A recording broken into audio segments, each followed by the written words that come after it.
of Electricity and Energy, that's Dr. Kgosientsho Ramokgopa, is currently giving an update on those prepaid meter recoding initiatives and the integrated resource plan. He's been speaking for a while, but I wonder if we can dip in for you, get your sense of what else he has to say. Available generation capacity. So you ask the question, will this available capacity be able to meet that demand? And in many instances, you'll find that it's not sufficient. Then you ask the question, where am I going to find this new generation to be able to support this demand? And then you start to generate options in relation to where these sources of new generation will come from. Of course, it's anchored on a primary assumption, the rate of growth, the levelized cost of energy from one source to the other. You make all of those assumptions, and then you put all of these things into a mathematical model. So that's science, the science of it. So you put it into a mathematical model, and that model then churns out what the model think should be, if you like, the distribution or the allocation of the various sources of energy as part of that mix. So that's an exercise that we had undertaken, and then we have gone out to the general public to ask for comments. We gazetted the IRP in the 4th of January this year, and then we received substantive comments, I must say. These comments were over 4,300 received from various parties across the length and breadth of the country. Of these 4,000 plus comments, 136 were substantive. So there are people who are challenging a number of aspects or making suggestions on how best you can improve this model. And that's why it's important that we're able to enter into that stakeholder engagement. We had 3 rounds of these engagements, starting from the 9th of January, but we also created multiple platforms of engagement. You didn't have to physically present yourself. We also created an opportunity for a virtual engagement so that we are able to maximize the participation of people, those who couldn't get to these areas of engagement. And it ranges from the stakeholders, civil society, business, but also academia, government institutions made their own submissions in terms of how we should treat this IRP. And then we constituted a team led by Sanedi. Sanedi, as Takane has indicated, the South African National Energy Development Institute. I mean, it's a repository of it's a think tank, a repository of skills in the electricity and energy space that have got an appreciation of the science that underpins this. So we asked them to say, look, these are the submissions we have received. Please package them into various themes and let's see what is coming out so that we are able to provide the necessary response or accommodate some of these, if you like, submissions to the extent that we find them to be acceptable. So they were saying there are 8 key themes that are coming out of the IRP. The first one has to do with the issues around the process, how you report, and the implementation of the IRP. And then the second one was of the thematic areas that came out of this 133 plus substantive submissions was, look, in some areas the submissions are claiming that there's misalignment between policy goals and what the IRP suggests to be its objectives or intervention or the aggregate of the mix. And then the other one, of course, which is key also, is about the underlying assumption, the modeling, the methodology, and the kind of costs that are assumed in that IRP. And remember, in the IRP, we generated 2 horizons. The horizons up to 2030, and that horizons really was anchored on the fact that there was significant deficit in the generation of electricity relative to the demand, so a situation of load shedding. And that assumption was saying that you are likely going to end this load shedding by 2027, and therefore you required extraordinary interventions that are not normal, above your normal, because you are resolving a crisis. And then it had the second horizon, 2030 until and beyond, until 2050. Of course, as I sit with you before you now, that horizon 1 essentially is being eliminated because we are not sitting here with conditions of load shedding. But it's something that will come out of the final IRP. And then it's issues of energy technologies, and then it also talks about the balance between your climate change commitments. You know that we have committed to the reduction of anything between 350 to 420 million tons of CO2 equivalent annually going into the future as part of our nationally determined contribution. And I was saying that the mixture or the aggregate complexion of the IRP does not respond to that. So there's a misalignment there. So it's something that required the intervention. And then they were saying, out of that, then you are making certain proposals and pathways, and they were challenging some of those pathways. And then the one thing that did not find expression in the version that had gone out is the cost and the impact of transmission and distribution in relation to the objective of the IRP. And you are going to find that now we are lifting this as an area of intervention. It's something that had not received attention. So that's something that we are going to focus on. So I want to say that now what are the next steps?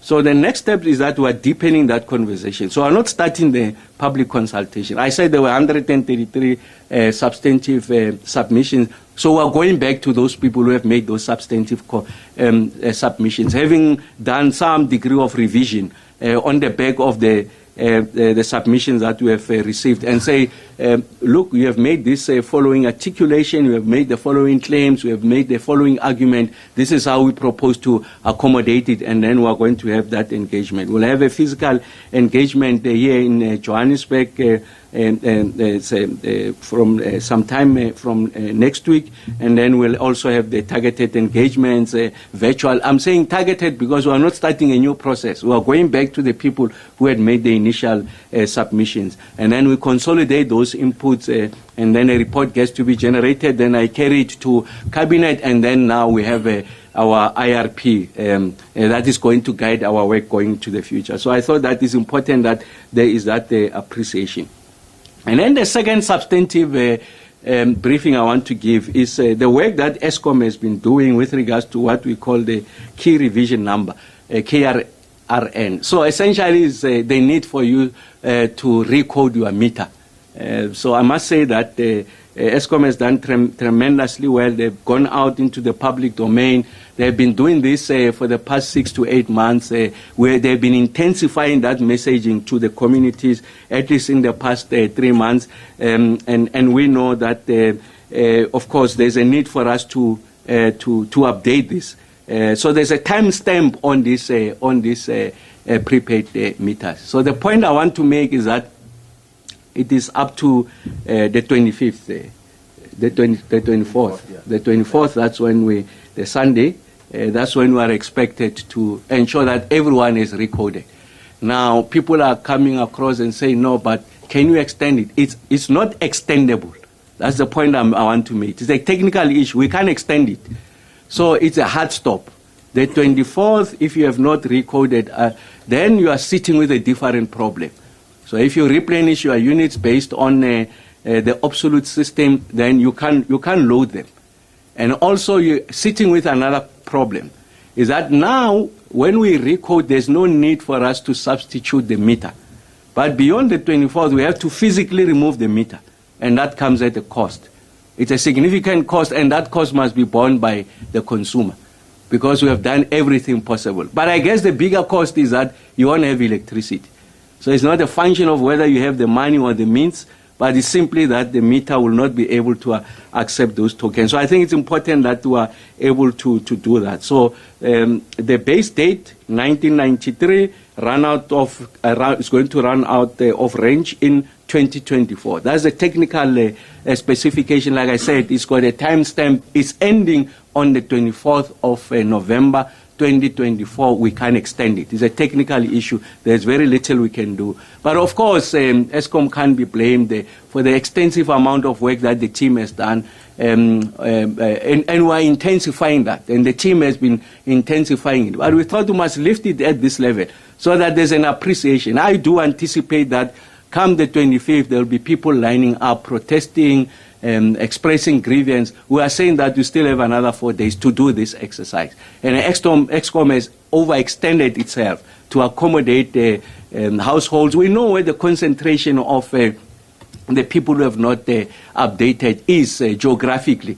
So we are going to allocate resources relative to the concentration of what is outstanding so that we are able to address this. So Eskom will stop dispensing the KRN1 electricity tokens, thus making the meters will be inactive from that time. So it's important that we have that appreciation. So if a customer meter has not been recoded to KRN2, which is a new generation now going into the future, just accept that your tokens will not be accepted and purchased. So essentially you are sitting with a situation where you just don't have access to electricity. And for us to be able to ensure that you have electricity going into the future, now it's a long queue. Because now it's not the remotely recoding. As you buy, we recode remotely and then you punch the numbers. The meter must physically be removed. It takes time, and of course there's a cost, and that cost will be borne by the consumer. So I really want to encourage households, consumers, to ensure that we do exactly this. We are extending ourselves, made ourselves available over extended hours so that we are able to address this situation. I want to make the point that Eskom has successfully pre-coded about 6.9 million prepaid meters to ensure that customers are able to continue to buy. I'm making this point to dispel the myth that this program only starts now. It's something that has been happening over time. And let me tell you, these 6.9 million people did not have to be reminded. All they had to do was to go and purchase, replenish their units. So people who are the majority of people, a significant number of people who are outside this number are generally zero buyers. What is a zero buyer? Someone has got a prepaid meter, has been consuming, but has never bought the unit from Eskom. Or in the past 6 to 8 months, the person has never bought. So it means that there's another means of them replenishing the meters. So this is another way. What this helps us to do, just a coincidence, is revenue protection. Revenue protection to Eskom, revenue protection to municipalities. Of course, I'm announcing the program of Eskom. I'm sure municipalities are doing the same. So we want to bring everyone into the fold. So there can't be another black market arrangement. What this does, it eliminates it. So what other people have been doing, they've been going through that arrangement. And that arrangement now is exposed. Because if you had gone to presented yourself at Eskom to replenish, you didn't have to be reminded. Automatically, as they give you the new code, as you go and punch it, then you are part of the new dispensation. So generally, it's people who have not presented themselves. It's generally people who have not been paying. It's generally people who are contributing to what we call non-technical losses. So it's generally people that we colloquially refer to as Izinyok. So these people are undermining the financial sustainability of municipalities and Eskom, and someone is paying on their behalf. Who's paying on their behalf? It's all of us who are paying for our electricity bills on a monthly basis. So I think it's important that we have that appreciation. Yes, there are instances of perhaps failures, instances of capacity at Eskom sites, instances of elderly people who doesn't have necessary knowledge and technical know-how of how to do this. That's the kind of support we have been providing, and we are going to escalate that support. But then there's that crowd I'm referring to that essentially is undermining the revenue base of Eskom and municipalities. And it is that crowd that is contributing to this tariff, runaway tariff cost, because in that tariff, Eskom builds into that tariff application what we call bad debts. So this money that we can't collect, the fact that I'm generating, I'm producing, I'm selling, but I'm not getting back what is due to me, that gets to be paid somewhere. So this burden is carried by everyone. That's the point I want to make. So for those that are experiencing technical challenges, in instances where people have been queuing, we've rectified that. There's going to be pop-up, if you like, centers. We know where the concentration is. Like I said, we'll match our capacity to areas where we know that there's some difficulty. We will use all types of media, social platform, media platform, whatever you call it, to reach out. But the point I'm saying that from the 25th, then if you have not recoded, you are sitting in a different problem. And in fact, you are likely going to be sitting in the dark. So it's important that we have that appreciation. We want to urge consumers, customers to go and present themselves. We'll announce, definitely will expand on this, on some of the work that we're doing to encourage people to come and update their meters so that you are able to continue to be able to buy from Eskom, from your municipalities. I'm sure those that are supplied by municipalities will announce that program for as long as it's on this system, this first generation version of meters. You are going to be subjected to that process. We are calling on everyone to ensure that they submit to that. So as part of this effort, we have already sent about messages to about 4.9 million South African customers who have already completed this exercise to say we are extremely grateful. Like I said, there's 2.1 million people who have not yet migrated. These are 2.1 million people as of yesterday who stand the risk in the next 5 days, or at least from Monday, not to have access to electricity. This is a 2.1 million consumers who are going to bear the cost of the replacement of that meter. This is the 2.1 million people who must wait for the meter to be available, to be installed before they get this electricity. So we're saying that you don't have to go through that stress. Please subject yourself to this process. We still have another 4 or 5 days for us to do that. And then, like I said, what we have been able to reveal is that those who are sitting with this problem, I want to emphasize, is people who likely have not been purchasing electricity for the past 6 months. They have not bought, they have got a prepaid, they have never bought, but they have electricity. So just reconcile those. And I'm making this point because someone must pay. That person who's paying is the diligent customers. I was listening to someone saying, yeah, hey, why is there that's the language we use. Yeah, that is fine. Come and present yourself. And then you are now on the right path. I think it's important that we are able to make this point so that we bring everyone into the fold. And those who have been running a scam, who have been selling this, I'm sure we'll take them out of business. And what Eskom will do in municipalities to ensure that we are ahead of the curve, because we know they are planning on how to bypass this next generation of meters.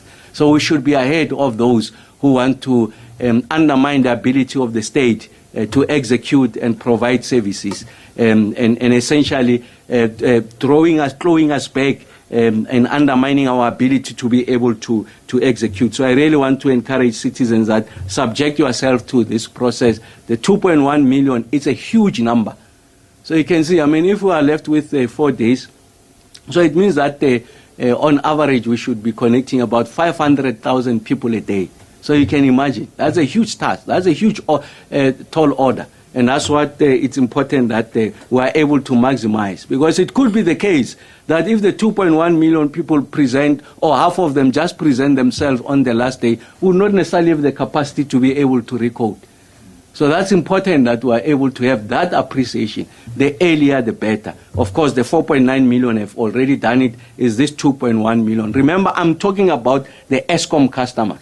Then there's another set of customers that are sitting with municipalities, and I'm sure municipalities will be able to articulate on that. So I thought that on the IRP, just to give you a sense, we're at the tail end, finalizing the substantive comments the week of next week, and then by end of November, the IRP is ready. Take it to Parliament, to Cabinet, and then we get to publicize it, and then we're asking for communities to please subject themselves to this exercise of recoding so that we are not in the dark starting the 25th. Thank you very much, Tana.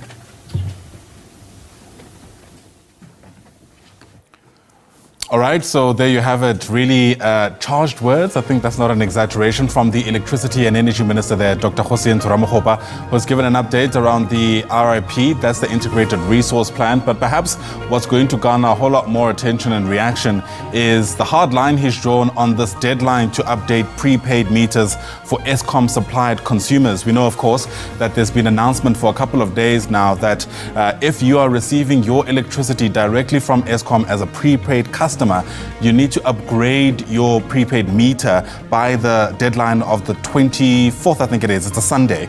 And the minister is basically being emphatic to say, yeah, that's the 24th. He's been emphatic to say that there will be no deadline. No extension of that deadline. He says this is a wiring issue. It's a hard stop. And if you miss that deadline, your entire meter is going to have to be replaced. The one you have currently will be inoperable.